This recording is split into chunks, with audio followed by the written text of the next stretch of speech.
You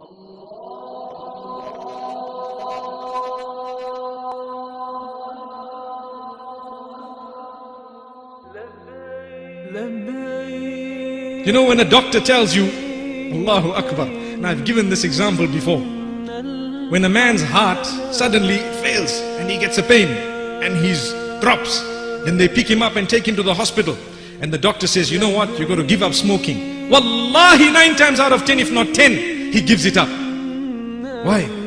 One doctor told him that. One doctor.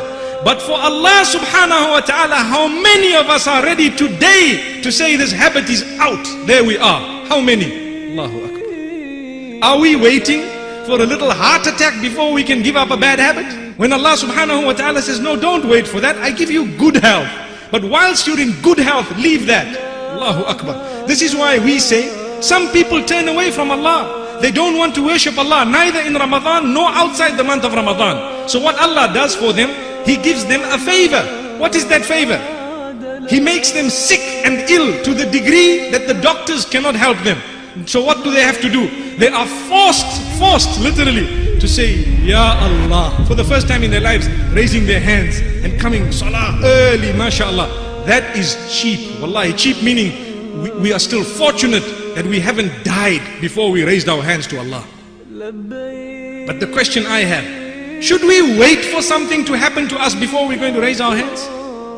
This is why Allah says, be thankful, be grateful, recognize the devil and know about him before he even comes in your direction, so that you will know how he tries and distract you. Ask those who've committed adultery all their lives, what have they achieved by it? Ask those who have sinned all their lives gambling, what have they achieved by it?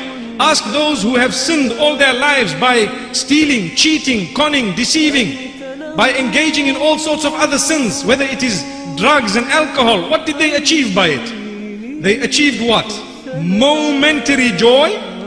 Is that what they got? And now, if Allah has mercy on you, He will grant you a chance to say, Ya Allah, forgive me, never again will I do that.